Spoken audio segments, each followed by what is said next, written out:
Alors, merci à tous d'être présents pour cet atelier sur le document unique que je suis ravi d'animer pour la FMAS. Alors, c'est un atelier qui va se comporter de plusieurs parties. Quelques notions de base sur le document unique et surtout, la particularité, c'est que je vais vous en montrer un qui a été réalisé pour un client qui est bien sûr anonymisé puisque le but, c'est pas d'évaluer le client, c'est de montrer à quoi ressemble un document unique. Et donc, en dernière partie, on verra finalement quelles sont pour vous les clés pour accompagner vos employeurs. Alors, pour bien démarrer, il faut toujours avoir en tête les niveaux de responsabilité des différents acteurs en matière de prévention, donc prévention des risques professionnels ou santé, sécurité au travail. Alors, on a tout d'abord des acteurs internes à l'entreprise, donc des gens qui font partie de l'entreprise. Évidemment, on a toujours la direction, on va avoir les services des ressources humaines, les services sécurité et conditions de travail lorsqu'il y en a. Et vous avez aussi une instance représentative du personnel dont ce sont les attributions. Donc le CSE, le Conseil social et économique, et en particulier sa commission santé, sécurité, conditions de travail. Et vous voyez en bas à droite, j'ajoute aussi les services de santé au travail, puisque selon les entreprises, ils peuvent être dits autonomes, c'est-à-dire qu'ils font partie des effectifs de l'entreprise, ou ce qui arrive dans la majorité des cas, c'est qu'ils sont complètement externes. Donc, dans les acteurs externes, on va donc retrouver les services de santé au travail qui sont externalisés, les IPRP, les intervenants en prévention des risques professionnels, qui sont en d'autres termes des organismes de conseil et d'expertise. Et vous pouvez avoir également des différentes associations de prévention, comme les réseaux ANAC-TARACT, Association nationale pour l'amélioration des conditions de travail, ou régionale. Et vous avez aussi la prévention des addictions, la prévention routière, où on a comme ça tout un milieu associatif qui peut aussi accompagner les entreprises ou les collectivités pour avancer dans les démarches. Évidemment, chaque organisme ou chaque association a ses spécificités pour pouvoir accompagner au mieux les entreprises. On a aussi des acteurs institutionnels. Alors, ce qu'on appelle des acteurs institutionnels, c'est aussi des organismes de contrôle, hein, clairement. Donc, la CARSAT, la Caisse d'assurance retraite et de santé au travail, donc, qui est concrètement notre assureur en matière de prévention des risques professionnels et qui a donc un organisme expert donc, qui travaille pour elle, qui est l'INRS, l'Institut national pour la recherche en sécurité. L'inspecteur du travail, qui a comme attribution donc, de faire respecter le code du travail, et en particulier, donc, là, pour ce qui nous intéresse, la partie santé, sécurité au travail. Et pour certaines entreprises, donc en particulier les établissements recevant du public ou les immeubles de grande hauteur, vous pouvez entendre parler de commissions de sécurité et avec aussi de commissions d'accessibilité. Alors, ces commissions, en fait, c'est aussi des organes de contrôle en fait, qui vont, avant l'ouverture de l'établissement, faire déjà une étude de dossier et qui vont permettre à l'autorité territoriale compétente, en fait, ils vont leur rendre un avis pour qu'ils puissent délivrer après l'autorisation d'exploiter. Et donc l'autorisation d'ouverture de l'établissement recevant du public. Et en cours de fonctionnement de cet établissement, évidemment, il y a des contrôles qui sont programmés pour faire en sorte que cette structure, finalement, soit opérationnelle en matière de sécurité, mais pas cette fois en matière de sécurité pour les salariés, mais vraiment pour le public. Donc toutes les personnes qui viennent dedans, notamment, par exemple, des familles, si on raisonne pour les magasins.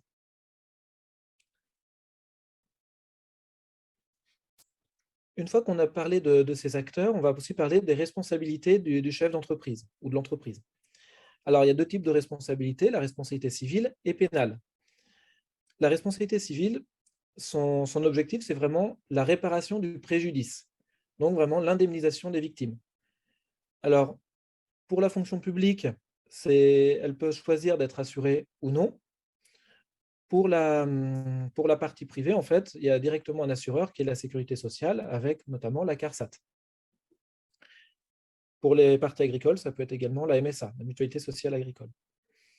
Donc, en fait, eux, c'est vraiment la réparation du préjudice. C'est-à-dire qu'on vient indemniser de manière automatique et forfaitaire les indemnités journalières et les soins.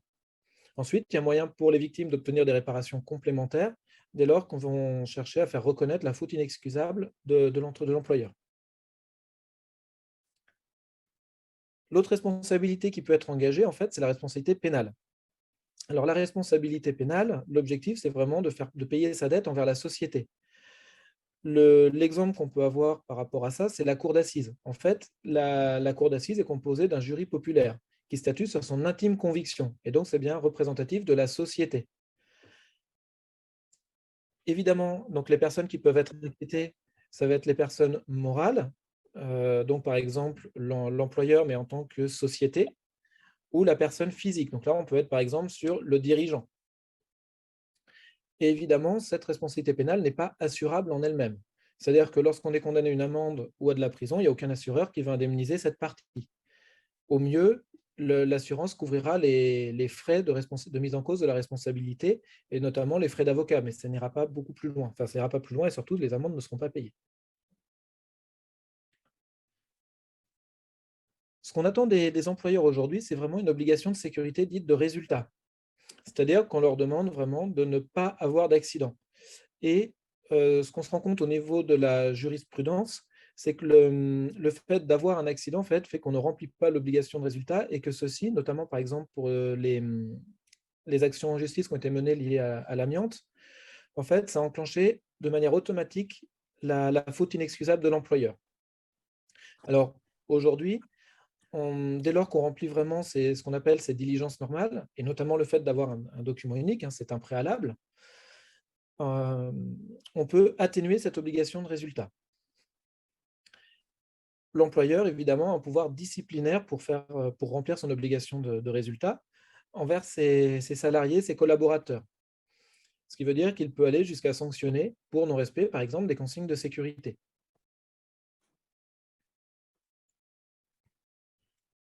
Ce qu'on attend des salariés, en fait, c'est une obligation de moyens. C'est-à-dire que dès lors que l'employeur met à disposition des moyens pour se protéger, en fait, ils sont soumis donc à l'autorité de l'employeur et doivent appliquer les consignes.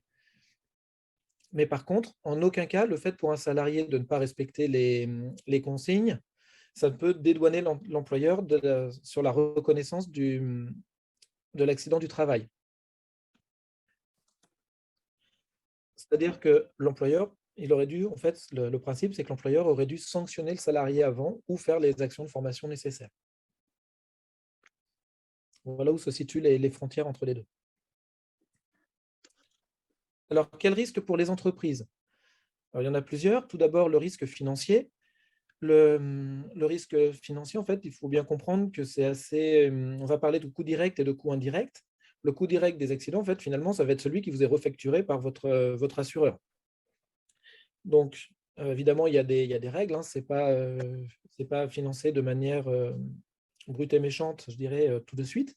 Il y a des règles pour calculer les taux de cotisation, mais de toute façon, en fonction de l'effectif de l'entreprise, il faut considérer que l'accident, de toute façon, enfin, l'impact financier des accidents seront refacturés d'une manière ou d'une autre à l'entreprise. Ce qu'on a ensuite, c'est évidemment des sanctions administratives. La sanction administrative, ça peut aller jusqu'à une fermeture de l'établissement. Donc ça, ce n'est évidemment pas neutre. Et ce qui fait de plus en plus de mal aujourd'hui, en fait, c'est l'image de l'entreprise. C'est-à-dire que lorsqu'un employeur, par exemple, est condamné, il peut avoir la condamnation peut être assortie de peines complémentaires, enfin de peines qui vont s'ajouter, peines additionnelles, notamment la publication dans des journaux locaux, ou la publication de la sanction des journaux locaux, ou à la télé, ou dans des différents médias. Donc ça, évidemment, ça fait énormément de mal. Et au-delà de ce qui peut être imposé finalement par le juge en cas de manquement, il ne faut pas oublier qu'aujourd'hui, les réseaux sociaux tournent très très bien, que ce soit Twitter, LinkedIn, Facebook, TikTok, etc. En fait, ça tourne vraiment très très bien et c'est un vrai frein en fait après pour le recrutement ou même pour avoir des clients. Donc cet aspect image de l'entreprise n'est vraiment pas négligé. Sur le coût financier, je reviens juste un petit peu dessus. Je vous ai parlé vraiment du coût direct, donc ça, ce sera financé évidemment via l'assureur, que vous payez en suivant évidemment. Mais il y a aussi le coût indirect. Et le coût indirect, il est au moins 3 fois supérieur au coût direct. C'est-à-dire que ce qu'on va appeler en coût indirect, ça va être le fait de remplacer le salarié qui est en arrêt pour accident du travail. la partie administrative, parce qu'il va falloir faire une enquête pour déterminer les causes de cet accident. Et puis, il va falloir former finalement l'intérimaire qu'on a recruté, qui sera moins performant. Et puis, il va peut-être falloir bouger un peu l'organisation pour arriver, là encore, à satisfaire les engagements de l'entreprise. Donc, tout ça, ça fait partie du coût indirect et ça peut monter assez vite, en fait, selon la technicité de l'entreprise. En matière pénale, on a deux types d'infractions. On a ce qu'on appelle les infractions de prévention et les infractions de dommages. Les infractions de prévention, en fait, c'est avant d'avoir l'accident. Par exemple, le délit de mise en danger de la vie d'autrui. Vous exposez quelqu'un à des poussières d'amiante, et vous êtes directement, c'est le délit qui va avec, c'est le délit de mise en danger. Et puis, lorsque l'accident survient, et si c'est un accident mortel, en fait, là, au niveau du pénal, ce sera de l'homicide involontaire. Est-ce que sur ces parties, déjà, c'est assez clair pour vous? Oui. Oui? Ceci dit, ça y est, j'ai perdu tout le monde. Je passe un petit peu de temps dessus parce que c'est toujours des bases qu'il faut avoir en tête quand même. Alors, après cette introduction joyeuse, donc rentrons vraiment dans le vif du sujet et parlons du document unique d'évaluation des risques, ou DUER, ou DURP, ou DU, en fait, tout ça pour dire la même chose. Alors, d'où ça vient? Eh bien, en fait, on croit que c'est récent, en fait, ça ne l'est absolument pas, puisque ça date d'une directive européenne qui a été transcrite en droit français en 91. Donc, ça veut dire qu'aujourd'hui, on en est joyeusement aux 30 ans de l'évaluation des risques. Ce qui s'est passé, c'est que lorsque cette directive a été transcrite, en fait, on a bien parlé d'évaluation des risques professionnels, mais on n'a pas dit que ça devait être formalisé. Donc finalement, ça, c'était les lacunes de la transcription. Et puis en 2001, suite à la ZF, finalement, le législateur a sorti un décret qui impose finalement que cette évaluation des risques soit transcrite dans un document dit unique. Et c'est de là où est venu le document unique d'évaluation des risques professionnels, donc 10 ans plus tard. Et ça, c'était déjà il y a 20 ans. Alors, que nous dit le Code du travail? Il nous dit que l'employeur transcrit et met à jour dans un document unique les résultats de l'évaluation des risques pour la santé et la sécurité des travailleurs auxquels il procède en application de l'article L4121-3. Donc, on parle bien des travailleurs. Finalement, c'est un terme qui prend tout son sens, c'est-à-dire qu'on ne parle pas forcément des salariés, ça peut être aussi un stagiaire, un intérimaire, en fait, c'est vraiment les gens qui travaillent pour l'entreprise. Cette évaluation comporte un inventaire des risques identifiés dans chaque unité de travail de l'entreprise ou de l'établissement, y compris ceux liés aux ambiances thermiques. Donc, ce qu'on attend, c'est un inventaire des risques, évidemment, donc qui soit exhaustif, pour chaque unité de travail. Alors, les unités de travail, en fait, il n'y a pas de précision là-dessus. Donc, on peut être par métier, on peut être au niveau géographique, peu importe. En fait, chaque entreprise a la main pour déterminer ce qu'elle entend par unité de travail. Ce qui est important, c'est qu'à la fin, finalement, on puisse replacer tous les travailleurs dans une unité de travail. Et c'est là où on voit si notre document unique, finalement, est exhaustif au niveau des unités de travail. Ce qui veut dire aussi que dans chaque unité de travail, globalement, tous les travailleurs qui en font partie sont exposés au même risque. S'ils ne sont pas exposés au même risque, ça veut dire qu'on doit avoir d'autres unités de travail. Donc ça, souvent, c'est un point qui prend quand même pas mal de temps, puisque identifier les unités de travail, on en parle comme ça, nous, en quelques secondes, mais c'est finalement la première étape, et une étape qui est vraiment clé pour établir un document unique. Alors, une fois qu'on l'a fait, bien évidemment, comme vous le savez, la vie de l'entreprise ou de la collectivité évolue. Donc, ce qui veut dire que les risques aussi vont évoluer. Donc, le but, c'est que cette évaluation des risques ou ce document unique soit toujours à jour. Alors, pour qu'il soit toujours à jour, le législateur nous dit dans l'article R4121-2 du Code du travail qu'elle est réalisée au moins chaque année lors de toute décision d'aménagement important qui modifiant les conditions de santé et de sécurité ou les conditions de travail, ou tout simplement lorsqu'une information supplémentaire intéressant l'évaluation d'un risque dans une unité de travail est recueillie. Par exemple, il y a eu un accident de travail, on se rend compte que finalement le risque n'avait pas été vu, Eh bien, ça veut dire qu'on va faire une mise à jour. On a une machine ou un engin supplémentaire, pareil, on va faire une mise à jour. On reprend une activité, par exemple, un menuisier qui aujourd'hui intègre une opération de couverture, puisqu'avant il faisait par exemple que les fenêtres classiques, aujourd'hui il met des Velux, eh ben, ça veut dire qu'on va faire une mise à jour du document unique, parce que les risques peuvent être différents. En fait, quand on dit qu'on fait une mise à jour, ça ne veut pas forcément dire qu'on va changer beaucoup de choses. Ça veut dire qu'on vraiment se pose la question. Ces obligations, elles ont encore été renforcées par la loi santé au travail de l'an dernier, d'août 2021. Et maintenant, en fait, il va falloir conserver le document unique et toutes ces mises à jour pendant 40 ans.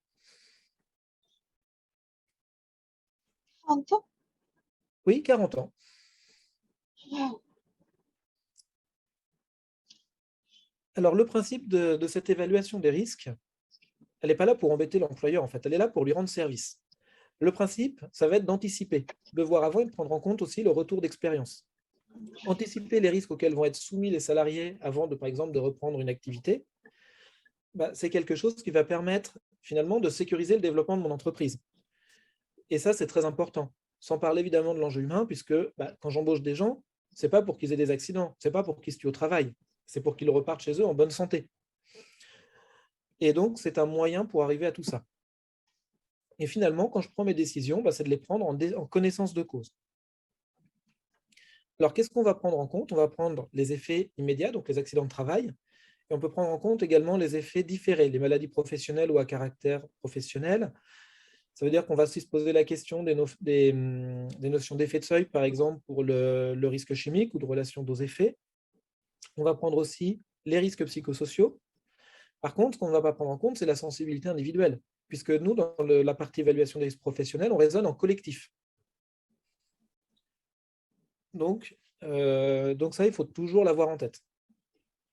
S'il y a des gens qui ont je pense par exemple, il faut avoir dans vos entreprises des gens qui ont des restrictions médicales. Donc ça, c'est un travail qui va être fait, non pas au travers du document unique, même s'il va nous donner évidemment des éléments, puisque ça veut dire que les analyses sont faites. Mais ensuite, les choses adaptées pour l'individu, c'est le médecin de santé au travail qui va les travailler avec vous. Donc, c'est quelque chose qui vient vraiment se compléter.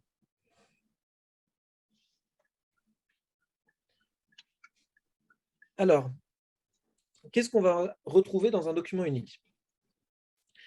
Le premier point, c'est la méthodologie.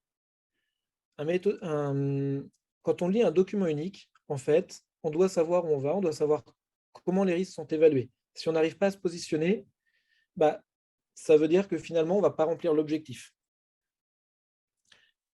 L'exhaustivité, on l'a dit tout à l'heure, tous les collaborateurs doivent appartenir, entre guillemets, à une unité de travail. Et tous les risques doivent être évalués. Ça, c'est la notion vraiment d'exhaustivité, tant en termes d'effectifs, d'unité de travail, qu'en termes de risques. Ensuite, la partie cotation ou évaluation à proprement parler. En fait, il faut prendre en compte aussi qu'un risque, on peut parfois faire beaucoup de choses et pour autant, il restera important ou significatif. Parce que, par exemple, l'exemple que je vous prends là, c'est le risque d'agression pour les agents de sécurité.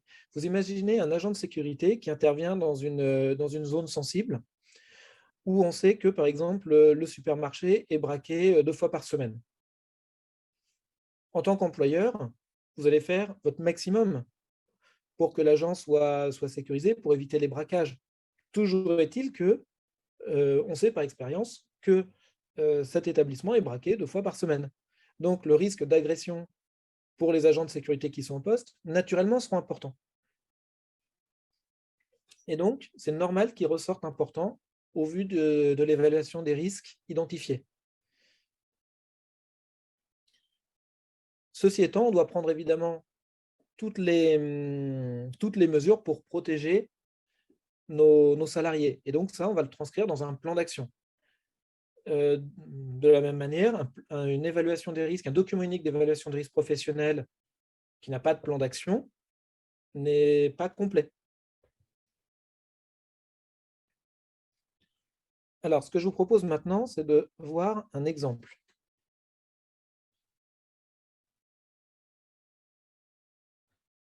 Alors, est-ce que vous voyez Est-ce que vous voyez mon petit document en PDF où il y a écrit document unique d'évaluation des risques professionnels pour l'entreprise Pierre? Non. Non. Non. Non. Ah, Non. alors,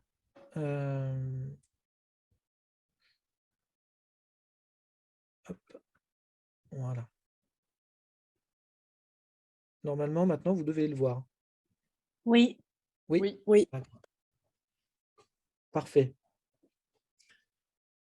Alors, évidemment, c'est un exemple. J'ai fait aussi certaines choses pour gérer pour les besoins de l'exercice. Donc, évidemment, on va retrouver des données sur l'entreprise en elle-même, la date de réalisation du document et la date de révision. Ça va de soi avec l'identification de l'entreprise.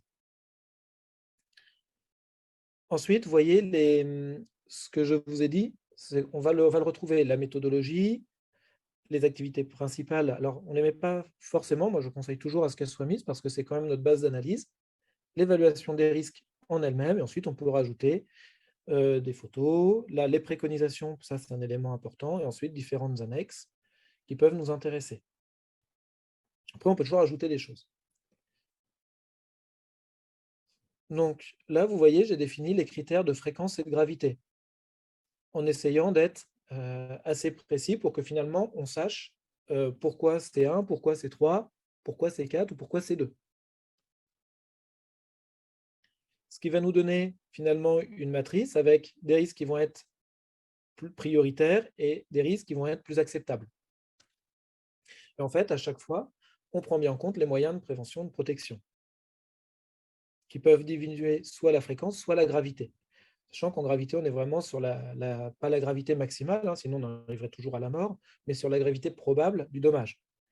Et la fréquence, c'est la fréquence d'exposition, pas la fréquence de survenance finalement de l'accident. Les moyens de maîtrise, donc, que ce soit, alors ça on y reviendra, hein, protection collective, protection individuelle, des consignes, ou rien, tout simplement, ça arrive. Alors vous voyez, là par exemple, je vous ai mis une unité de travail, alors j'ai mis que l'entreprise Pierre faisait de la taille de pierre. Et donc on voit tout ce qu'il fait. Donc il charge, il arrive sur le site après avec un camion, il installe son matériel, etc.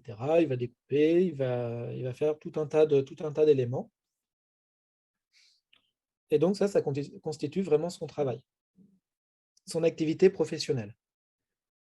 Et ensuite, on va retrouver vraiment mon analyse des risques, mon évaluation. Donc, avec des risques qui sont identifiés, le risque par exemple là, de chute de plein pied.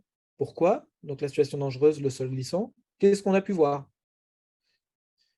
Là, par exemple, on sait que ça va être selon le type de sol, par temps de pluie, puisque en fait, forcément, ce sont des chantiers. Qu'est-ce qu'il a comme moyen de prévention, de protection et de limitation? Alors, moyen de prévention, c'est pour éviter que l'accident arrive. Moyen de protection, c'est pour éviter le dommage. Et la limitation, c'est le soin. Et donc, on retrouve mes critères de fréquence, de gravité et de maîtrise des risques.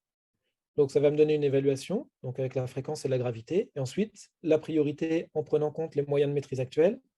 Donc, plus ma priorité sera élevée, plus j'ai intérêt finalement, moi, à m'attaquer à ce risque en tant qu'employeur. Pourquoi? Parce que tout simplement, eh ben, on ne peut pas tout faire en une fois. Donc, comme on ne peut pas tout faire en une fois, on est obligé de prioriser. Ensuite, donc, vous voyez, on l'a sur différents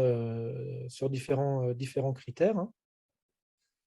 Ensuite, vous voyez, des annexes, on peut mettre des photos. Moi, j'aime bien quand il y a des photos. Je trouve que c'est toujours intéressant parce que ça permet de bien prendre en compte ce qu'on a vu concrètement. Et puis, bah, finalement, à la fin, pourquoi on fait ce travail? C'est pour avoir des préconisations. Ces préconisations, donc, alors après, ça, c'est ma manière de faire. Moi, je propose toujours avec un délai, court, moyen, long terme. Alors, court terme, c'est rapide, c'est-à-dire au moins dans l'année, moyen terme, l'année suivante. Et long terme, bah, du coup, on est plus sur de la réflexion. Ensuite, une thématique pour avoir l'idée générale. Et ensuite, eh bien, du détail. Du détail parce qu'en fait, moi, je considère que le plan d'action doit pouvoir finalement le décrocher du document unique sans avoir à se poser la question de ce qu'on doit faire. Il faut que ce soit suffisamment précis, à mon sens, en attendant, c'est moi, mon attente pour mes clients. Et ce que vous voyez apparaître ici, typologie, en fait, ça va être des éléments soit techniques, humains ou organisationnels. À chaque fois qu'on raisonne en matière de prévention des risques, on doit agir sur les différents niveaux. On ne peut pas se contenter d'une mesure technique. Elle ne sera pas forcément suffisante, elle ne sera pas adaptée à tout. Ce n'est pas parce qu'on met, par exemple, un nouvel engin ou un dispositif d'aide à la manutention qu'on n'aura plus de risque. Ça va falloir aussi former le personnel pour l'utiliser. Donc, on sera bien sur quelque chose qui sera humain, une autre action de prévention complémentaire qui sera humaine. Et si on met, par exemple, un dispositif d'aide à la manutention, il va falloir après organiser des contrôles ou organiser un suivi pour que les équipements soient toujours en état. Donc, on aura aussi une manière organisationnelle. Voilà ce que je voulais vous montrer sur ce point. Alors, on va reprendre le partage.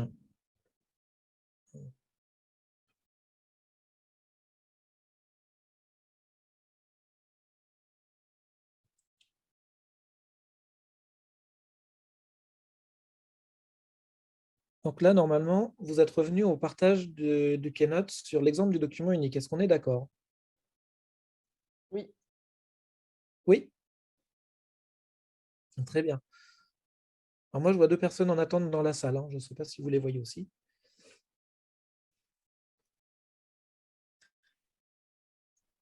C'est bon, Ah. je les ai acceptés. Ah, merci, comme ça, je vois mieux mon écran. C'était purement intéressé. Alors, sur l'analyse des situations de travail et des mesures de prévention, en fait, on se pose souvent la question de quel risque on va évaluer. Donc, je me suis dit, je vais vous prendre des exemples de risques qu'on évalue. Alors, sur les risques dits physiques, déjà, donc ce que vous avez pu voir, les risques de plein pied, de trébuchement, de autres perturbations du mouvement, finalement, tout ce qui peut nous faire tomber par terre. Les risques de chute de hauteur. Donc, risque de chute de hauteur, c'est par exemple tomber dans l'escalier, tomber d'un toit. La manutention manuelle de charge, ou la charge physique de travail. Est-ce que je porte des personnes, par exemple, si je suis dans une crèche ou dans un EHPAD, ou des charges, si je suis chauffeur-livreur, ou si je travaille et que j'amène beaucoup d'archives parce que je m'occupe de la compta de mon employeur, et mon employeur, il a beaucoup de factures, et on a beaucoup de contrôles URSSAF. Donc, je vais régulièrement je porte régulièrement des cartons complets d'archives qui pèsent quelques kilos. Et puis, pour peu, vous voyez, qu'il soit stocké en hauteur, je monte sur une chaise qui roule, enfin qui roule et qui tourne. Donc, vous voyez qu'en même temps, ça y est, ce n'est pas incompatible avec un risque de chute de hauteur. La manutention mécanique. Donc, manutention mécanique, c'est dès lors qu'on a des engins de manutention, par exemple dans les entrepôts. Circulation et déplacement. Circulation, par exemple, lorsque je vais aller, par exemple, d'un bâtiment à un autre. Effondrement, chute d'objets. Pareil, est-ce qu'on voit souvent d'ailleurs alors, je pense aux restaurants, mais il n'y a pas que les restaurants, il y en a partout de ça. Vous savez, les étagères en plastique qui ne sont absolument pas stables, ou comme par hasard, on met toujours les gros cartons les plus lourds en haut et des choses très légères en bas, ce qui fait que si jamais on se bute dedans, finalement, on prend sur la figure le carton lourd. Risques liés aux équipements de travail, aux machines et aux outils, par exemple, est-ce que j'ai une meuleuse, est-ce que j'ai une perceuse, est-ce que j'ai un poste à souder, vous voyez, des choses comme ça. Le bruit.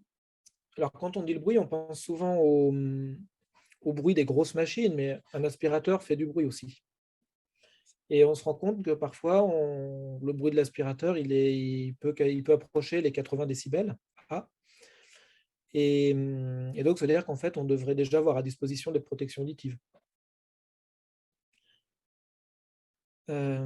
D'ailleurs, petite question sur le bruit. Est-ce que pour vous, la différence entre un lave-vaisselle qui a un niveau sonore de 53 décibels A par rapport à un lave-vaisselle qui a 50 décibels A, est-ce que l'impact en termes de bruit est important?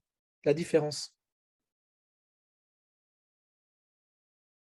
Aucune idée. Oui, on le voit dans les magasins, pourtant le niveau sonore est indiqué. Qu'est-ce qui vous dit votre vendeur préféré? Je ne sais pas. Il veut vous vendre le plus cher, votre vendeur préféré.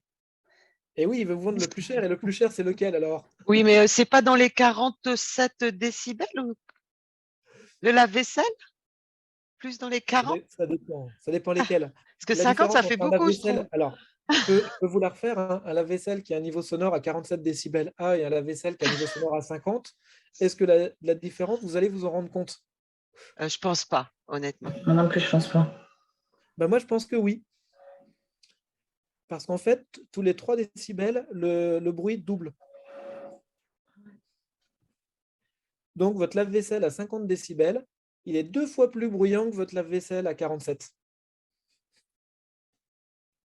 Dommage, je viens d'en acheter un. J'aurais su ça avant. Donc, vous voyez, parfois, même Bon, Hélène, ton les unités de bébé, mesure il peuvent être crie à combien trompeuses. de décibels? Pardon? Non, il y a Hélène qui dit qu'il faut le savoir. Je lui demande à combien son bébé de décibels il crie. Ça peut monter haut, les bébés.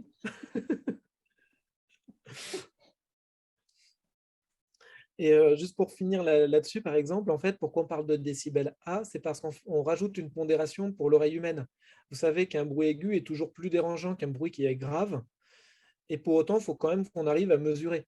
Donc, au lieu de mesurer des décibels qui seraient bruts, on rajoute donc cette pondération, ce qui fait que les décibels qui sont dans les aigus, en fait, seront majorés par rapport à ceux qui sont dans les graves. Ce qui fait qu'on peut comparer justement le bruit de la vaisselle ou d'un lave-vaisselle et d'un aspirateur. Ensuite, les risques liés aux produits, y compris les produits chimiques et infectieux, aux émissions et aux déchets. Alors en ce moment, le risque infectieux, je ne vous cache pas que ça fait 2 ans que tout le monde le connaît, beaucoup mieux qu'avant, grâce au Covid. Avant, on se disait dans les entreprises, il n'y en a pas. Maintenant, c'est bon, tout le monde a compris que ça faisait partie des risques qu'il fallait évaluer.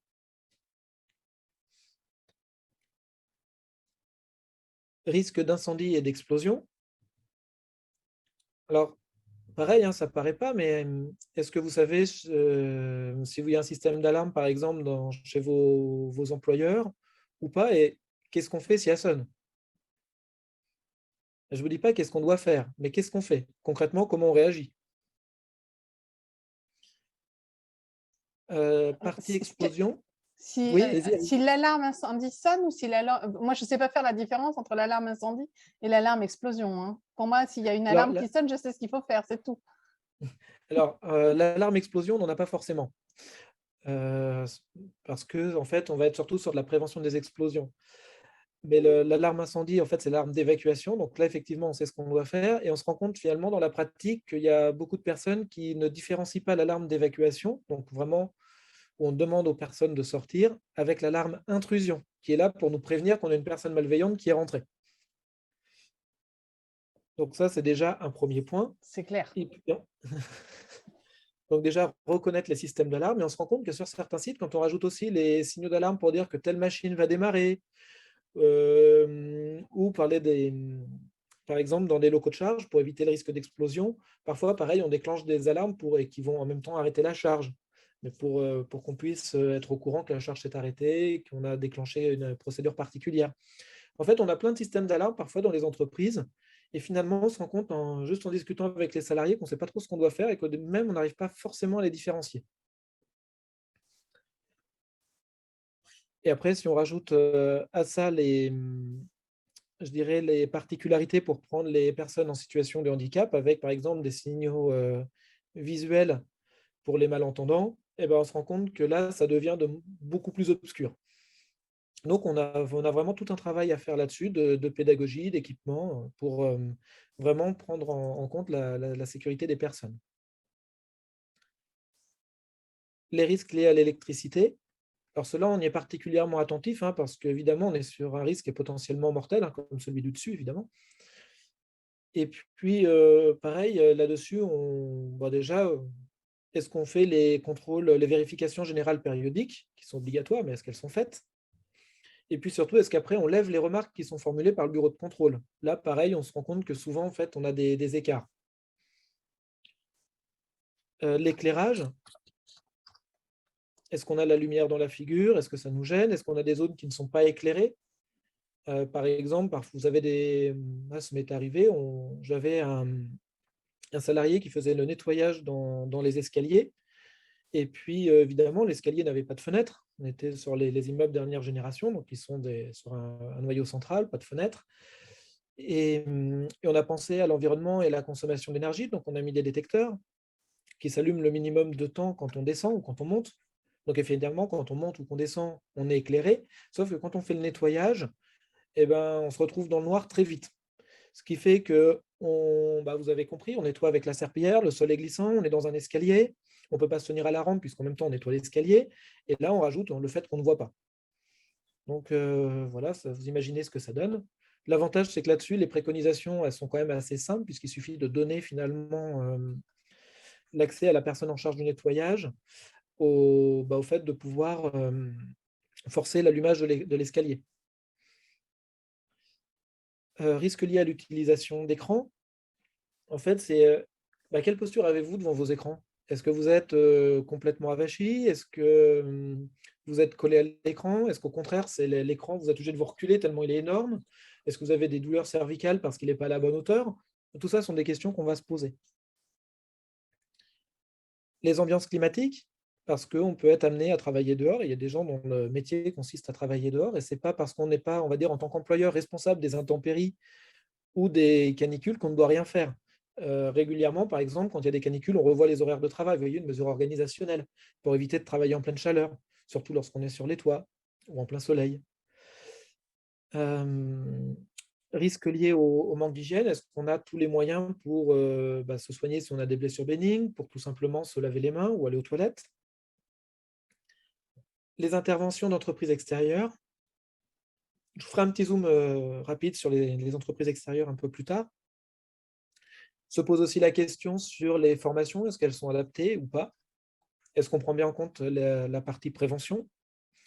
Et puis évidemment, il y a plein d'autres risques qu'on regarde et on peut pas, je ne vais pas forcément vous détailler là parce que on a quand même un temps imparti qui est assez court.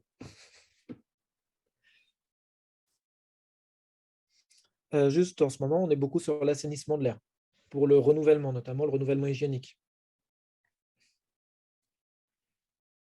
Alors, sur les risques psychosociaux, puisque là, on a passé un peu de temps sur les risques physiques, les risques psychosociaux, en fait, nous, on va toujours s'intéresser aux sources.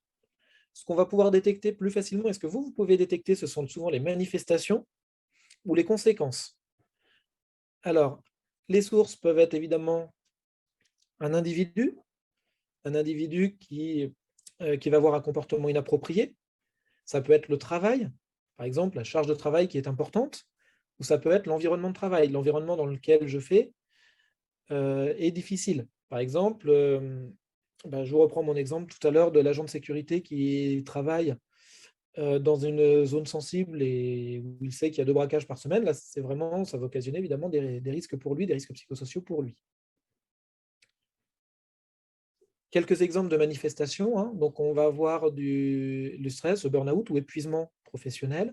Ça peut être aussi des violences, du harcèlement ou des addictions. Vous voyez, la particularité, c'est que finalement, quelqu'un qui, entre guillemets, est harceleur, hein, puisque vous savez qu'il n'y a qu'un juge qui peut définir vraiment la situation de harcèlement. Nous, on peut seulement remonter des faits ou établir des faits. Mais par contre, on ne pourra pas statuer. Il n'y a qu'un juge qui peut statuer s'il y a harcèlement ou non. Et on se rend compte que parfois, finalement, le harceleur, en fait, le devient parce qu'il est, lui, en situation de risque psychosociaux. Donc, vous voyez que parfois, c'est un peu le chien qui se mord la queue.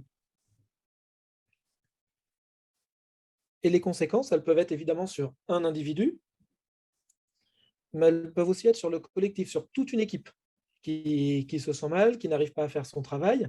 Et vous voyez que si elle n'arrive pas à faire son travail, en fait, la conséquence, elle peut aller jusqu'à l'entreprise. C'est-à-dire que même sur certains établissements de santé, vous imaginez que ça peut aller jusqu'à des risques même d'erreurs de médicaments. Donc, vous voyez que ça peut avoir des conséquences très, très importantes. Si vous raisonnez dans la police, les gens sont armés quand même. Donc, pareil, les conséquences peuvent être extrêmement importantes. Et donc, nous, voilà ce qu'on vient identifier. En fait, là où se positionne l'évaluation des risques professionnels, c'est toujours entre la source et la manifestation, comme sur les risques physiques. Le sol glissant, la chute. Et nous, on évalue finalement le risque de chute de plein pied. Là, c'est la même chose. Alors, sur les risques psychosociaux, en fait, là, je vous prends les thèmes qu'on va aller nous chercher et qui ont été, je dirais, formulés de cette manière dans le rapport Golac, qui est assez connu pour on va dire, le secteur public, mais qui, de toute façon, s'adapte parfaitement au secteur privé. Donc, l'autonomie, les marges de manœuvre, est-ce qu'on sait ce que l'on doit, la lisibilité sur le rôle, les compétences, l'évolution de la personne, est-ce que je participe à la définition de mon activité ou pas, les exigences émotionnelles, contact avec le public, avec la détresse sociale, la souffrance, les risques d'agression. Par exemple, contact avec le public pour une assistante sociale. Oui, l'agression, on en a parlé. L'insécurité socio-économique.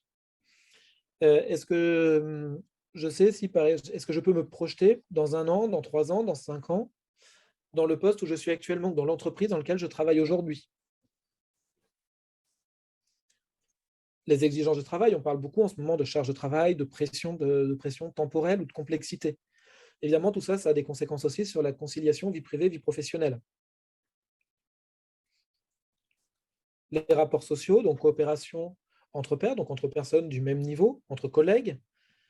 Le soutien de la hiérarchie, est-ce que si j'ai un problème, mon supérieur est là pour m'aider ou pas? Le sentiment d'utilité du travail. Ça, avec les confinements, en fait, c'est un point qui est vraiment remonté. On s'est rendu compte que certaines personnes avaient ce qu'on appelle des bullshit jobs. Je ne sais pas si vous en avez déjà entendu parler. Le vivent très mal et du coup, après, préfèrent finalement faire des reconversions puisqu'elles sentent que leur travail ne sert à rien. On fait du reporting et on a l'impression que ce reporting ne sert à rien. Il est là que pour faire plaisir quelque part ou faire du reporting pour faire du reporting. Et ce qui est important, évidemment, le dernier gros point, les conflits de valeurs. Conflits de valeurs, est-ce que mes valeurs à moi, intrinsèques, sont compatibles avec celles de mon entreprise ou de l'employeur pour qui je travaille? Par exemple, j'ai une forte conviction environnementale, je fais mon tri des déchets, je suis à même à presque 0 déchet, je m'investis beaucoup là-dessus. Et à côté de ça, je travaille par exemple pour une entreprise qui fait la promotion de l'essence ou des combustibles fossiles, qui ne sont absolument plus aujourd'hui en adéquation avec l'environnement. Vous voyez que là, on peut avoir des conflits de valeurs et finalement, ça met assez mal à l'aise. Et évidemment, chaque collaborateur peut le vivre plus ou moins bien. Lorsqu'on analyse ça, le principe, c'est de savoir si on a une balance ou pas. Tous ces indicateurs ne seront jamais tous au vert. L'entreprise idéale n'existe pas, la collectivité idéale n'existe pas, donc tout ne sera pas au vert. Ce qui est important, c'est qu'à chaque fois, on ait des facteurs de compensation et qui viennent apporter, finalement, viennent compenser. Par exemple, la charge de travail est importante, mais à côté de ça, je développe des compétences, on me forme, et donc je l'accepte, et je sais ce que je dois. Donc, vous voyez, ça va aller compenser finalement cette charge de travail qui, en elle-même, est importante. Et ce qui est important, c'est d'avoir un équilibre. Ensuite, pour les plans d'action. Les plans d'action, il faut toujours les prioriser. Et nous, notre travail, finalement, quand on travaille dessus avec un employeur, hein, vous comme moi, c'est de faire en sorte de mettre les ressources au bon niveau et qu'on ne gâche pas de temps, d'argent ou autre. Alors, ce que nous dit la réglementation, en fait, c'est plein de bon sens. Tout d'abord, on a une obligation générale de sécurité qui est de résultat, donc on va éviter les risques. C'est-à-dire que la première question à se poser quand on est face à une situation dangereuse ou à une tâche qui génère une situation dangereuse, est-ce qu'on est obligé de la faire? Et parfois, en se posant cette question-là, on dit non, finalement, on n'est pas obligé de la faire. Bon, on va faire ça. Voilà. Je peux vous citer un exemple. Quelqu'un qui nettoyait pour une entreprise où j'intervenais, il nettoyait les descentes de gouttières à un équivalent à 10 mètres du sol. Et puis, il le faisait souvent, mais en fait, il est obligé d'enjamber comme il pouvait. Finalement, il était la moitié du corps au-dessus du vide pour arriver à le faire. Il n'était pas obligé de le faire. En fait, même son employeur n'était pas au courant qu'il le faisait. Et il a dit, mais non, mais ça, on va prendre une entreprise spécialisée qui va venir avec une nacelle, il n'y a pas de problème. Et donc, là, on est bien dans une vraie démarche de prévention, on évite les risques. Mais évidemment, on ne peut pas éviter tous les risques. Donc, on va évaluer ceux qui ne peuvent pas être évités, et c'est là le document unique, c'est là où c'est intéressant. Et ensuite, on va toujours chercher à les combattre à la source. Donc, est-ce qu'on peut les éviter? Sinon, on va évidemment adapter le travail à l'homme. Donc, on va essayer de revoir l'organisation, la tâche pour que tout le monde puisse la faire. On va prendre en compte l'état d'évolution de la technique. Ce n'est pas parce qu'on n'a pas de solution aujourd'hui qu'il n'y en aura pas demain. Et quelque part, ce qu'attend aussi votre employeur de vous, lorsqu'il a un document unique, c'est que si vous identifiez quelque chose qui peut l'aider, vous lui disiez « Ah ben tiens, j'ai vu ça dans un salon, ou j'ai vu une pub sur Internet, ou n'importe. Ce serait peut-être pas mal. Tu as vu, on a des bureaux à hauteur réglable. J'ai vu que ça se faisait avec à la FMAS, par exemple. Et c'est vrai que ça permet de travailler dans différentes postures et de ne pas être assis 8 heures par jour. Donc, c'est quand même intéressant. Remplacer ce qui est dangereux par ce qui ne l'est pas ou ce qui l'est moins. On nettoyait, par exemple, beaucoup une époque au trichloréthylène, parce que c'est un dégraissant qui est très puissant, qui fonctionne très bien, sauf que c'est un cancérogène avéré. Et bien aujourd'hui, on ne l'utilise plus. On a des produits qui sont tout aussi efficaces et moins dangereux.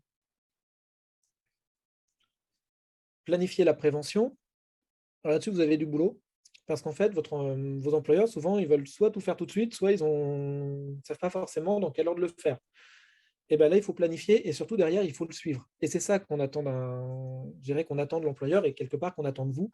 C'est aussi parfois de se mettre le petit coup de pied pour dire bah, tiens, on avait prévu ça en janvier, il faut qu'on le fasse. Et puis, on prévoit pour les mois suivants, voire pour les années suivantes. Ensuite, prendre des mesures de protection collective. Donc, les mesures de protection collective, c'est celles qui vont protéger tout le monde. Par exemple, vous imaginez un magnifique toit-terrasse, on en voit sur des beaux bâtiments de Bordeaux ou des bâtiments haussmanniens. Ben, vous voyez, ils ont des garde-corps parce que finalement, c'est un toit-terrasse qui est fait pour être exploité. Donc, ça nous évite de tomber. Et puis, on voit sur certains autres bâtiments qu'en fait, il n'y a pas cette protection. Donc, ça veut dire qu'on va demander aux collaborateurs de s'attacher pour monter sur ce toit et le nettoyer. Et ben, on rajoute une contrainte. Le fait de rajouter une contrainte, on diminue la protection. Et puis, en plus, c'est moins efficace parce que quand on est une personne qu'on voit attachée avec un harnais, ça ne veut pas dire qu'elle ne va pas tomber. Ça veut dire que sa chute sera arrêtée. Mais en attendant, ça reste traumatisant. Elle peut même faire une chute de 2 mètres stoppée par harnais. Je vous assure que essayer de vous suspendre un harnais, même sans faire une chute de 2 mètres, c'est assez traumatisant quand même. Et à la fin, lorsqu'on n'arrive pas à faire tout ça, eh bien là seulement, on va faire une consigne. Et on va donner les instructions appropriées aux travailleurs. Donc, quand vos employeurs vous disent « Oui, bah lui, on va faire une consigne, tu me fais une consigne pour éviter qu'il fasse ça », finalement, votre premier automatisme, ça doit être de dire « Est-ce qu'on peut faire autrement ?» Et on reprend nos principes généraux de prévention et on va voir que finalement, peut-être que 7 fois sur 10, on pourra faire autrement. Et là, ce sera bien de faire autrement. Et puis, pour les fois qui restent, eh bien là, on fera une consigne, on donnera des instructions. Je vous ai dit que je vous faisais un petit zoom maintenant sur les plans de prévention. Alors, voilà, un petit zoom. En fait, vous l'avez compris, chaque entreprise doit avoir son document unique. Quand vous faites venir un prestataire chez vous, par exemple, un prestataire là, qui fait du traitement chimique, par exemple, pour éviter les punaises de lit ou pour éviter les cafards ou n'importe, ça, c'est l'entreprise extérieure. Donc, chaque entreprise a son document unique, mais vous l'avez compris, ce document unique, il ne traite que des risques générés par l'entreprise pour elle-même. Et dès lors qu'on fait venir quelqu'un, potentiellement, il va générer d'autres risques. C'est-à-dire que là, vous voyez, dans votre entreprise, on a un magnifique open space, dernier cri, et puis on va faire un traitement, par exemple, parce qu'il y a des puces, et on va traiter le sol. Eh bien, ça veut bien dire qu'on va mettre un produit toxique sur le sol, et ça, on ne peut pas le faire en présence du personnel. Vous l'avez compris tout de suite. Eh bien, pour éviter ça et le formaliser, on va faire un plan de prévention. Le plan de prévention des risques liés à la coactivité. Le principe, c'est qu'on se pose la question entre chefs d'entreprise, finalement, ou entre personnes en charge de la sécurité dans chaque entreprise, quels sont les risques que je génère pour toi, quels sont les risques que tu génères pour moi, et comment on fait pour protéger tout le monde. Et donc, tout ça, on vient le formaliser.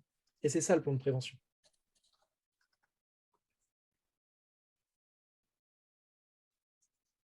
Dernier point, finalement, comment accompagner vos employeurs? La première question, en fait, c'est la question de la compétence. Et c'est même la question essentielle. Le document unique d'évaluation des risques professionnels, il est sous la responsabilité de l'employeur. Donc après, tout dépend de comment on va le conseiller.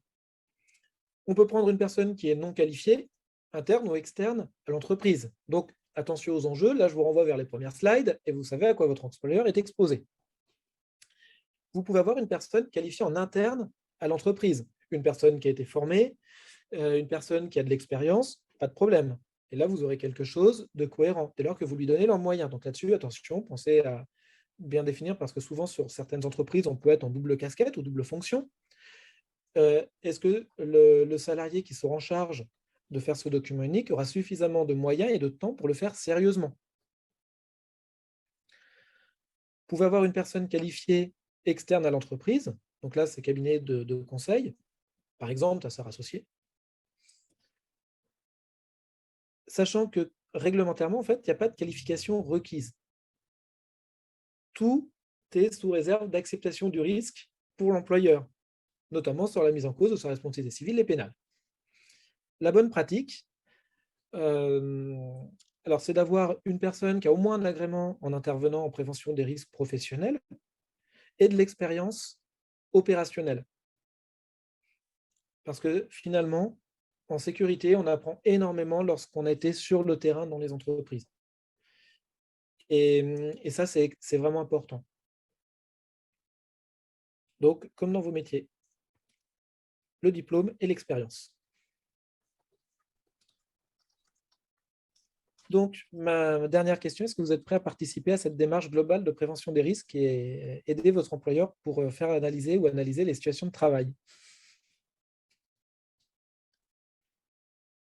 Si la réponse est oui, bravo. Moi, je vous remercie pour votre participation et je suis dispo pour les questions. J'ai une question. Partage. Merci pour ce que vous veniez d'expliquer. Mais là, face à vous, vous avez donc une trentaine, je ne sais plus combien on est, oui, une trentaine d'assistants qui donc vont avoir entre les mains ce fameux document unique. Ce document unique, il est sous tableau Excel, il est sous un format d'application qui peut avoir été créé par quelqu'un, mais derrière, nous avons des emplois. Et il y a des emplois assistants qualité qui, à un moment donné, demandent à ce que l'assistant en question, qui a la dénomination d'assistant qualité, puisse compléter le document unique, puisse même, à un certain moment, cela s'est fait et cela se fait encore dans des petites entreprises, puisse le créer. Donc, du coup, on se retrouve avec des contenus comme ceux que vous venez de nommer, mais pas de visualisation d'outils pratiques permettant de se dire, oui, je peux, oui, ça va rentrer dans mes compétences, ou alors est-ce que je vais me former et aller chercher un DU qualité, qu'est-ce qui, comme outil, va être entre les mains de notre assistant, puisque derrière, on a l'assistant qualité, l'assistant gestion de projet, et dans ces dénominations-là, ils peuvent avoir à traiter le document unique au titre administratif. Oui, donc vous l'avez compris, en fait, le document unique, c'est surtout un travail d'analyse. Donc aujourd'hui, il n'y a pas de formalisme particulier, il y a de formalisme de, comment dire, de documents préétablis. Ça, on fait tout ce comme on veut. On relève quand même en grande partie, si on regarde ce que fait l'INRS, des tableaux comme celui que vous avez montré en cours de route. Oui. Mais donc là, est-ce qu'il y a parmi nous aujourd'hui des personnes qui auraient envie de participer à ce travail d'analyse administrative qui peut être aussi simplement d'enregistrer ce qu'a fait un ingénieur dans son entreprise pour pouvoir mettre à jour, faire les affichages qui vont avec, créer peut-être des panneaux signalétiques qui vont avec? Moi, je rentre dans le terre-à-terre des assistants là. Qu'est-ce qui va passer entre les mains des assistants? Et je vais prendre aussi les assistants indépendants parce que j'ai vu qu'il y en avait. Les assistants indépendants, à un moment donné, est-ce qu'ils peuvent aider un dirigeant d'une petite entreprise à créer son document unique en fonction de ce que fait cette entreprise? Le rôle de l'assistant là qui est donné ce soir, comment vous nous l'expliquez là? Comment vous pouvez le détailler? Alors, je dirais 2022 parce que j'ai retraité je suis, donc j'ai peut-être de vieilles notions. Votre rôle, le rôle pour moi de l'assistante, il sera plus dans le suivi que dans la rédaction. la rédaction, il faut être formé. Si vous n'êtes pas formé, en fait, vous ne pouvez pas voir tout ce qu'il y a à voir et finalement, c'est là la difficulté de l'exercice. Et c'est bien pour ça qu'on met en place de plus en plus des agréments. Maintenant, dans le suivi, vous avez un rôle qui est essentiel. Souvent, le point faible, il va pas être que sur la rédaction, il va être sur le suivi des plans d'action. Et c'est ça qui est particulièrement important. Moi, mon objectif aujourd'hui, c'est que déjà, vous sachiez lire un document unique parce que, je vous l'ai dit, il n'y a pas de modèle. Vous allez en avoir, comme vous l'avez dit à juste titre, sur Excel, vous allez en avoir sur Word, vous allez en avoir en PDF, vous allez en avoir en forme de tableau, vous allez en avoir qui seront hyper, enfin je vais être moi aussi un peu terre à terre, qui seront mal rédigés dans le sens où vous ne pourrez rien en faire. Si les situations ne sont pas remontées de manière factuelle, vous serez embêté. Et en fait, le but, c'est que là, vous sachiez, vous, ce qu'on doit trouver dans un document unique. Par exemple, s'il n'y a pas la méthodologie, comment vous allez l'exploiter? Ben, vous ne pourrez pas. Vous ne pourrez pas à un moment avoir la clé de lecture pour dire ce risque-là, il est important. Mon cher dirigeant, mon cher président, tu dois le traiter rapidement. Ce qui veut dire que vous mettez l'assistant en charge de remplir la fiche d'incident. Pas forcément de remplir une fiche d'incident, mais d'alerter. Vraiment d'alerter et d'être vigilant pour le chef d'entreprise. Et aussi le suivi des plans d'action. Le suivi des plans d'action, souvent, c'est là où c'est un peu ça peut être la catastrophe dans certaines entreprises. Alors, pour peu qu'en plus, dans le tableau, il y a une magnifique colonne action décidée ou action en place, où c'est juste une case à cocher et qu'on fait au fur et à mesure, ça veut dire qu'on n'a plus cette notion de priorité, qu'à la fin, vous pouvez avoir 70 actions, je parle d'expérience, qui sont cochées à faire, mais en fait, dans quel ordre vous les faites? Ce qui fait qu'on arrive 2-3 ans plus tard, il n'y a rien qui a été fait. Là, ça met votre employeur pour les assistantes indépendantes ou votre chef d'entreprise en grande difficulté s'il y a quoi que ce soit. S'il y a un accident grave qui arrive, on saura dire, malheureusement, vous voyez, ce risque était identifié depuis 5 ans, il était en rouge, il était bien identifié, il y avait une action qui était prévue, elle n'a pas été faite. Et en fait, vraiment, c'est ça qui est important. Mais là, vous parlez essentiellement de grandes entreprises. Moi, je travaille dans une TPE, le document unique, c'est la médecine du travail qui nous a aidés à le mettre en place. On ne travaille que dans des bureaux. C'est des risques qui sont essentiellement liés au travail sur écran. C'est quelque chose de très simple. On n'a pas besoin d'experts particuliers. Et on n'a pas de risque grave, je veux dire, on n'a pas tout ce qui est fiche d'incident, etc. Et dans ces cas-là, dans cette petite structure, j'ai envie de dire, un indépendant peut tout à fait aider à mettre en place un document unique et peut apporter cette connaissance-là. En tout cas, moi, je vois sur Bordeaux, en tout cas, l'AH33 pour cette association-là de médecine du travail fournit une base de travail pour ces petites structures qui est, moi, je trouve très bien faite, et un support qui aide les petites structures. Et je trouve que dans ce cadre-là, l'assistante a tout son rôle à jouer pour la mise en place du document unique quand il n'y en a pas, surtout à s'assurer qu'il y en ait, parce que j'ai travaillé dans plein de structures où il n'y en a pas. Donc, là, au moins à s'assurer à la mise en place. Et puis, et pour après, effectivement, toutes les démarches qu'il y a à faire à côté. Et en plus, la médecine du travail aide après pour tout ce qui est, et on le sait peu, et on le sait pas assez, à faire venir des ergonomes, etc., pour nos métiers et pour tous les autres métiers. Oui, c'est pour ça qu'on en a. Oui, c'est pour ça que je l'ai rappelé lors des attributions au départ, parce qu'effectivement, c'est un acteur qui peut être intéressant. Vous avez également des assistantes. Après, ça dépend beaucoup de la localisation géographique, du type d'entreprise, puisque tous les services de santé au travail ne sont pas égaux. Oui, mais c'est bien pour ça que j'ai précisé Bordeaux, parce que voilà, et je sais que toutes les associations de médecine du travail de Bordeaux, il y en a plusieurs, ne fournissent pas les mêmes services. Donc, j'ai bien précisé que moi, je dépendais de la HI33 et qu'ils étaient très bons. Mais je sais qu'il y en a d'autres qui ne sont pas aussi bons.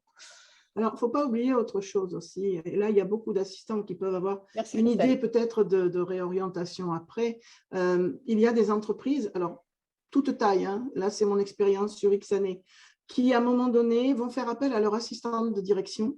Pourquoi? Parce qu'elle connaît maximum de personnel de l'entreprise et vont les détacher à quart de temps ou mi-temps pour être dans la gestion administrative de la gestion des risques, créer le document sous Excel de A à Z, avec à un moment donné les analyses techniques et chimiques laissées aux ingénieurs qui viendront compléter ce qu'ils ont à compléter.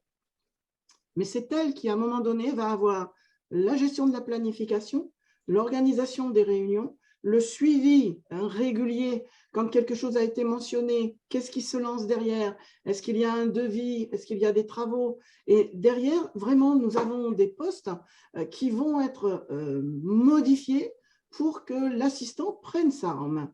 Et je l'ai vécu, on avait même fait intervenir une assistante sur Toulouse en prévision de le montrer qu'il pouvait être intéressant d'aller chercher des formations autour de la qualité, parce que derrière ces entreprises, qui ne sont pas forcément dans la chimie ou dans des choses accidentogènes, il y avait besoin à un moment donné d'un maillon, d'un routeur d'informations autour de la qualité, autour de la prévention. On le retrouve aussi dans les gestions d'assistants prévention. Là encore, c'est vraiment quelque chose qui, derrière ce que vous nous amenez ce soir comme info, va aider bon nombre de personnel administratif à évoluer avec des outils performants. Et c'est là où, avec Noël et d'autres, on mentionne qu'il faut être en permanence en train de se former. Parce que le DU, il est accessible administrativement parlant.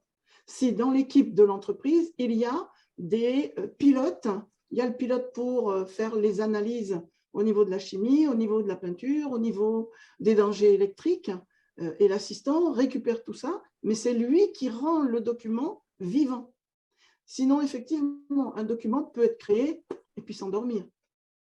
Et ça, c'est un petit peu là-dessus que vous pouvez peut-être insister ce soir en fonction de ce que vous avez peut-être eu, vous, dans votre entourage, où les assistants étaient impliqués dans la gestion. Après, Annie, chaque entreprise est différente. Hein. Oui, ben bien on pose sûr. la question de dire on fait une veille sans être responsable en parlant d'une entreprise d'environ de 60 personnes. Hélène, je ne sais pas dans quel type d'entreprise tu travailles. Enfin, si c'est une entreprise technique, chimique, etc., moi, je pense qu'effectivement, une assistante ne peut pas être responsable du document unique. Après, sur une entreprise de comptable, pour moi, j'en sais rien, monsieur Tassard, mais pour moi, une entreprise, une assistante, elle peut tout à fait être responsable d'un document unique pour si c'est une équipe de 60 comptables. Les risques au niveau des comptables, elle est capable de les gérer. Alors, la notion de responsabilité au niveau des directeurs, Noël, oui, après, elle reste.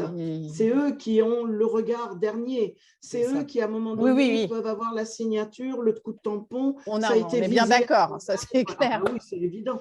C'est évident. Mais l'acteur… Je voulais intervenir, si vous permettez, au niveau de la formation, parce qu'en fait, tout ce qui est prévention, santé, environnement est enseigné en bac pro depuis un certain nombre d'années. Et bon, moi-même, j'enseignais ce domaine-là et j'ai été formée justement à cela. Et j'avais été observée à Toulouse, une très grosse entreprise qui travaillait dans l'ébénisterie et notamment la restauration d'huisseries dans des monuments historiques.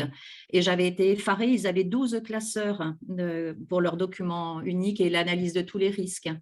Et en fait, ma question aussi, ça va être du fait que donc, ces jeunes de bac pro, que ce soit, enfin n'importe quel bac pro, sont tous formés et ont tous vu ce que c'était l'analyse des risques. Là, comment dirais-je, tout à l'heure, vous avez présenté le tableau entre la gravité, vous voyez, et ils sont tous formés à ça. Donc, j'aimerais savoir si vous avez rencontré dans les entreprises avec lesquelles vous travaillez des jeunes qui étaient déjà sensibilisés, qui ont pu participer.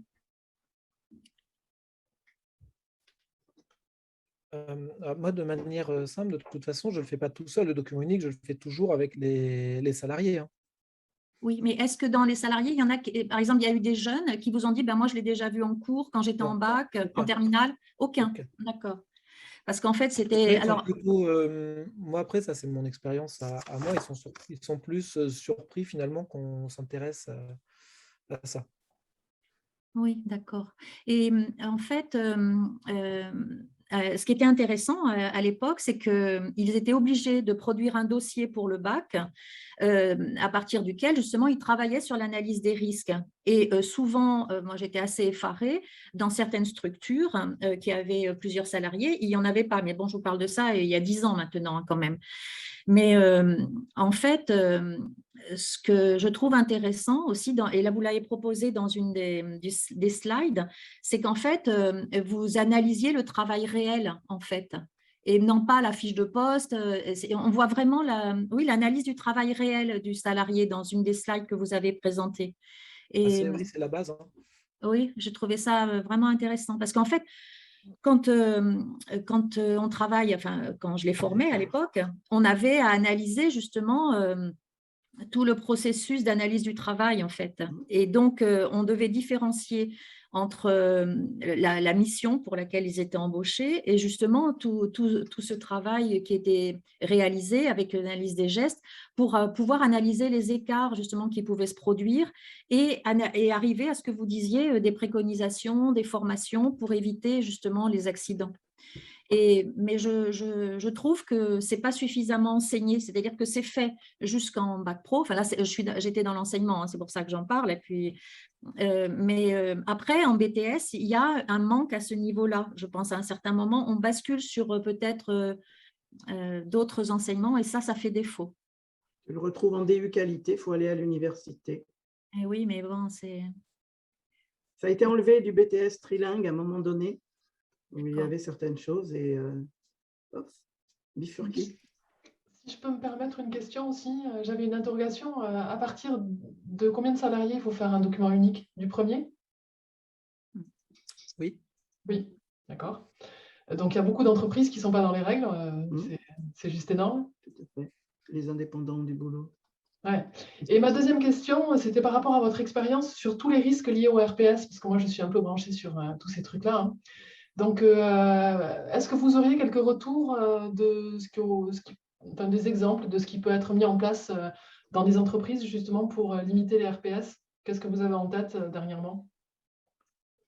Il y a beaucoup de choses. Il n'y a pas de solution clé en main. À chaque fois, c'est vraiment l'analyse qui nous aiguille vers des solutions. Par exemple, quand on a un problème de définition de rôle et de mission, parfois, ce qui va fonctionner, ça va être le vie ma vie pour comprendre les interactions avec les uns et les autres. Mais ça, c'est un exemple. Et ça ne se suffit pas à lui-même, en fait. Chaque action doit vraiment être en lien. Les liens sont importants entre les différentes actions pour pas nuire à telle ou telle autre action, en fait, qu'on ne perde pas l'objectif. Il faut vraiment avoir cette vision d'ensemble. Par exemple, j'étais sur un site où, en fait, il fallait revoir les contrats de maintenance. Parce que la gestion des contrats de maintenance occasionnait des risques psychosociaux très importants et même des risques physiques également très importants. Donc, vous voyez, c'est vraiment, on peut avoir des choses complètement différentes. Il y a Laetitia T dans le 78, je montre du doigt, c'est pas bien, qui dit « Pour ma part, je suis assistante de direction, j'ai réalisé un certificat professionnel de référent de qualité spécifique SMS. » Laetitia, est-ce que tu pourrais partager? Est-ce que tu accepterais? Parce que ça fait partie des outils que vous pouvez aller chercher quand dans votre entreprise, il vous est proposé de compléter ce que vous faites par ce genre d'action. Laetitia, elle arrive. Je me permets d'intervenir en attendant. Oui, bonjour Laetitia, bonjour Jessica. Bonjour Noël, bonjour à toutes et à tous. Pour le coup, moi j'ai déjà réalisé 2 documents uniques sur 2 structures différentes. L'une en accompagnement avec la HI33, donc qui est intervenue sur la société, et une autre avec l'OPP-BTP, qui est l'organisme de prévention, protection donc, du bâtiment et des travaux publics. Ils ont par ailleurs donc sur le site internet de l'OPP-BTP, donc pour les entreprises de ces secteurs, un outil assez facile à prendre en main et très bien, mais malgré tout très détaillé sur les différentes évaluations de risques, poste par poste, métier par métier, donc sans être un expert en évaluation des risques, ça peut au moins permettre de déjà prendre en main et identifier les premiers risques. Et ensuite, on peut coter les niveaux de... je ne sais plus comment vous appeliez ça De tout à l'heure. dangerosité. Exactement, voilà, de dangerosité avec donc les actions à mettre en place. Et il propose également de mettre en place des actions à court, moyen ou long terme. Donc ça, il est plutôt bien fait. Et d'autre part, il existe la même version pour le monde agricole, notamment pour les entreprises de travaux agricoles ou pour les entreprises, enfin pour des agriculteurs, sur le site de la Mutualité sociale agricole, donc le régime social des agriculteurs. Voilà. Donc ça peut être des solutions d'appui avec un document qui est alors pas forcément pré-renseigné, mais en tout cas où d'un point de vue administratif, le document est déjà existant. Ensuite, c'est une question d'évaluation et d'identification qui rentre en jeu. Ok, merci. Mais c'est vrai que c'est pas des documents obligatoirement hyper faciles à... Non. Mais par contre, vous avez des offres d'emploi qui le stipulent maintenant. Assistante RH, et dans l'émission, il y a le fait que cette assistante aura la charge de la gestion administrative du DU. Aussi. Eh oui, et c'est très clairement établi, y compris dans la fonction publique. Je suis allée me promener Pour un petit intervenir peu. dans la fonction publique, il passe très souvent par des organismes privés. Et oui, parce qu'en fait, eux, ils recherchent vraiment l'expertise. Oui, puis en plus, comme la responsabilité des chefs d'établissement est mise en cause, ils ont besoin d'une vérification impérative qui valide justement la mise en place. Oui, enfin. Mais c'est vraiment un travail de concertation quand même, parce que vous, en tant que consultant, vous devez quand même intervenir souvent. Il y a peut-être un travail conjoint qui est peut-être encore plus important avec vous, parce qu'il va être plus approfondi que si la structure le faisait vraiment seule. Parce que je trouve que le rédactionnel, je regardais tout à l'heure dans votre tableau, dans le descriptif, vous avez l'habitude, mais nous, parfois, quand on rédigeait, bon, les phrases étaient courtes, on n'approfondissait pas suffisamment. Et il y avait une relecture nécessaire, je trouve, avec l'intervenant. Après, moi, c'est mon travail. Donc, forcément, vous ne pouvez pas avoir la même exigence en termes de qualité de rendu entre quelqu'un dont c'est le métier et quelqu'un qui fait ça en plus de son travail. Oui. Et oui. Et, moi, c'est vrai qu'en toute transparence, après, quand je vois certains documents uniques qui ont été établis par parfois des cabinets de conseil, d'ailleurs non qualifiés, ça se voit. Et je me dis, c'est dommage pour l'employeur parce que finalement, il paye deux fois. Moi, ça m'est arrivé pour un client donc, qui avait trouvé quelque part un document unique, entre guillemets, pas cher, fait par un cabinet. Je ne sais pas où il l'avait trouvé, peu importe. Il a vu le document, il a vu le rendu, il m'a dit bon, monsieur Tassard, on en parle parce que c'est ni fait ni à faire, j'y comprends rien, de toute façon, on ne retrouve même pas mon travail, donc je vous le donne à vous. Et donc, finalement, il a payé deux fois. Oui, non, mais c'est. Enfin, après, je pense qu'arriver à une certaine taille d'entreprise, c'est obligatoirement. Il faut un responsable qualité en interne et un suivi, parce que c'est un suivi quotidien quand vous avez des gros risques chimiques, etc. Et puis après, sur une taille moyenne, il faut un expert comme vous, parce que ça devient, quand il y a des mix, c'est important aussi. Mais c'est vrai que c'est un document qui est vraiment important pour la sécurité des collaborateurs et il faut que les entreprises ne jouent pas avec, quoi. Même à titre personnel, moi, pour mon entreprise, ça fait partie vraiment de l'activité qui est vraiment déclarée à mon assureur parce que oui, j'ai des risques derrière moi sur mes RC Pro. Parce que si derrière j'évalue mal un risque qui malheureusement occasionne un accident mortel, je peux être mis en cause. Mais ça, c'est mon activité de conseil. Donc, d'où l'intérêt d'avoir une RC Pro. Oui, c'est sûr. Et d'être formé régulièrement. Est-ce que vous avez d'autres questions ou est-ce qu'on peut libérer Monsieur Tassard? Moi, j'ai Est-ce une que toute Monsieur dernière Tassard question, s'il vous plaît. Ah, allez-y. Pardon, c'était juste, moi je suis indépendante, donc je suis confrontée parmi mes clients à au moins 2 qui n'ont pas de document unique, ou Pas un bien. qui en a un vieux Et de c'est des 20 grosses ans. entreprises? Pas forcément, non, mais une reçoit du public, donc je pense que c'est important de le mettre en place. Donc moi, j'ai fait les demandes à la HI, puisque je suis de Bordeaux aussi, et qui dépendent de la HI, de la médecine du travail. Simplement d'un point de vue conseil et dans notre rôle à nous, parce que moi, je ne me sens pas forcément de le faire seule. Comment dire, enfin, c'est une question très, très, très, très, très terre à terre, pardon, mais quelle fourchette, quel budget doit prévoir un employeur pour mettre en place ce document de A à Z avec une entreprise comme la vôtre? Si je raisonne, alors, je vais prendre un exemple pour une entreprise qui a 5 personnes. Mhm. Aujourd'hui, ça lui coûte 100 € par mois. D'accord. Et elle n'a pas que le document unique. C'est-à-dire Elle a qu'après, un vous assurez le suivi et, d'accord. C'est-à-dire moi, ce que je propose à ce tarif-là pour une entreprise qui est évidemment sur Bordeaux, qui a 5 salariés, Mhm. elle va avoir un audit sur ses grandes obligations en matière de prévention des risques professionnels. Donc, Mhm. concrètement, qu'est-ce qui peut engager sa responsabilité derrière en tant qu'employeur? Son document unique, un registre de sécurité dématérialisé, puisqu'en fait, on se rend compte que malheureusement, quand il y a un problème, par exemple, l'entreprise brûle, quand on vous demande vos rapports de bureau de contrôle, ça tombe bien, ils ont brûlé aussi. Je ne parle même pas du suivi des remarques. Et en fait, après, ça pose d'autres problèmes. Donc, c'est pour ça aussi que je propose, on va dire, dans le premier package, ceci.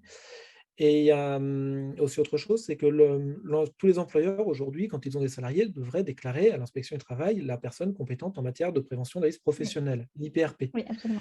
Et en fait, moi, ça fait partie du package, c'est-à-dire qu'ils peuvent me déclarer, ils ont le droit de me déclarer comme IPRP pour leur structure. D'accord.